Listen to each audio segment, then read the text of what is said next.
Bonjour à tous. Je continue à vous partager des extraits du livre du cardinal Ouellet sur le mariage. La sacramentalité du mariage dans la tradition. L'héritage des pères. Pour bien comprendre la doctrine des pères, il faut la situer dans son contexte historique et social. Une définition du mariage antique va nous rendre service. L'association de deux personnes d'inégale valeur sociale, l'homme qui choisit son épouse et la femme dont le père choisit pour elle un mari, association établie en vue de la bonne gestion d'un patrimoine et de la procréation d'enfants qui continueront la famille et peupleront la cité. Cette conception, marquée par l'infériorité juridique de la femme, a eu une influence considérable sur les pères de l'Église.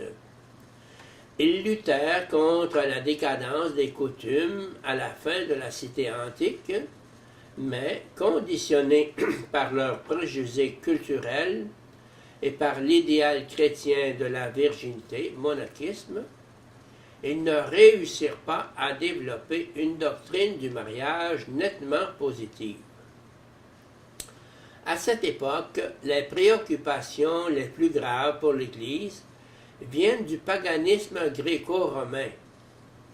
Les célébrations nuptiales étaient discréditées par des divertissements et des chants lascifs contre lesquels des évêques comme Jean Chrysostome ont élevé la voix. Il fallait purifier ce type de noces.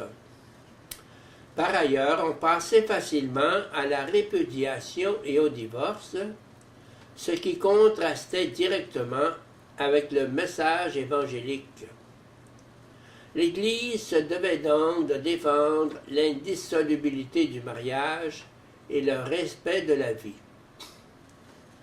À ces préoccupations liées aux coutumes de la société païenne vinrent s'ajouter les idéologies dualistes propres au temps, gnosticisme, marcionisme et manichéisme, qui menaçaient la dignité et la sainteté de l'institution conjugale.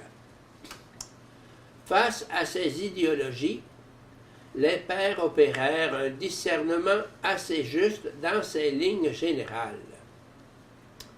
Saint Augustin s'est engagé tout particulièrement dans l'explication et la défense du mariage. Il enseigne que la bonté du mariage comprend trois biens de façon constitutive, proles, fides, sacramentum. Excusez. Cette trilogie est souvent reprise dans ses œuvres avec la compréhension suivante. Proles signifie la génération et l'éducation des enfants.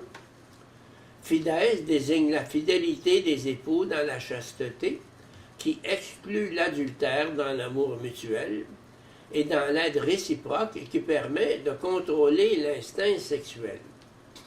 Sacramentum désigne la valeur symbolique du mariage en référence à l'union du Christ et de l'Église, symbolisme qui implique l'unité et l'indissolubilité du mariage. Cette trilogie sera maintenue et développée avec quelques modifications tout au long de la tradition. A. Le mariage chrétien est une réalité ecclésiale et sacrée. Il se réalise par l'Église et dans l'Église. Pour l'accomplir, le consentement de l'évêque est nécessaire. On le célèbre dans une liturgie qui sera par la suite la célébration eucharistique. Cette liturgie prévoit comme élément essentiel la bénédiction du prêtre sur les époux, signe de la bénédiction divine sur le premier mariage. B. La théologie patristique sur le mariage s'appuie sur le chapitre 5 de la lettre de saint Paul aux Éphésiens. C. Sur la base scripturaire paulinienne, le mariage chrétien est perçu comme symbole ou image de l'union du Christ avec l'Église. Augustin va souligner dans le mariage chrétien l'indissolubilité du lien conjugal, sacramentum, qui reflète symboliquement l'union indissoluble entre le Christ et son Église. La prise de conscience de la sacramentalité du mariage a suivi ensuite une évolution plutôt juridique sous l'influence du droit romain. La première intervention significative est celle du pape Nicolas Ier lorsqu'il répond à une consultation des Bulgares en 866 à propos de la forme essentielle du mariage.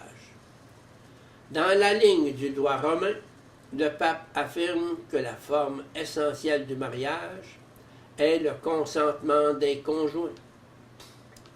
En 1184, le concile de Vérone, au temps du pape Lucius III, place le mariage parmi les sacrements de l'Église romaine, Denzinger 761.